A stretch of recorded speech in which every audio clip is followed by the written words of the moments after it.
Добрый день, Фарид Мударисович. Скажите, вот как стройиндустрия республики работала в период самоизоляции, сейчас начиная с 12 мая, когда нерабочие дни в России закончились? Отрасль строительства в целом, включая производство строительных материалов, не уходила на нерабочие дни.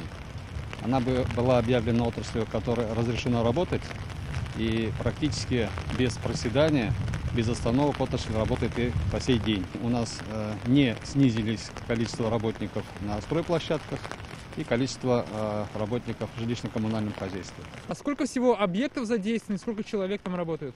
На стройплощадках у нас задействовано сегодня 85 тысяч человек, и в отрасли ЖКХ около 37 тысяч. Объектов возводятся сотнями, 290 объектов контролируются только сегодня по государственным программам Республики Татарстан одновременно. И около 200 объектов многоквартирного жилого строительства. Какие меры безопасности принимают, чтобы строители не заболели?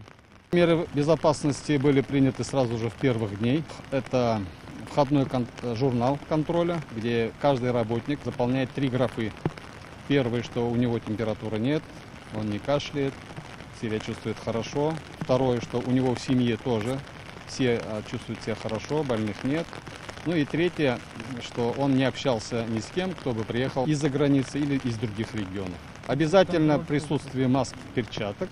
При входе на стройплощадку протираются руки и обувь. А кто-то контролирует это? Максимальный контроль, конечно же, сами строители, руководители строительных подразделений, но у нас традиционно есть рейды вместе с руководством Роспотребнадзора.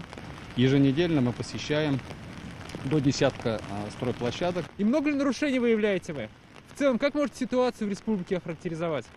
Нет, вот нарушения сегодня стабилизировались. Люди понимают, строители понимают, что право строить это нужно завоевать, его нужно удержать. И сегодня, к счастью, у нас на стройплощадках заболевших нет.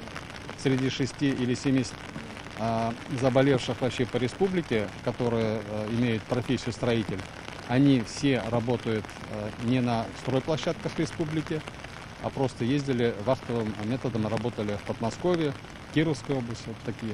Спасибо вам за интервью, удачной работы, не болейте. Авыр һәм мөмкин кадәр илә булу соралган вакытта ТНВ телеканалы тамашачыларга яраткан фильмын кабат карау мөмкинлеген бирә. Хәзер "Синең күзләр" фильмы ТНВ.ру сайтында бар. Бу көннәрдә өйдә булыйк. Все новости дня, выпуски программы «Новости Татарстана», программы и фильмы на сайте tnv.ru и на YouTube-канале ТНВ. Подписывайтесь.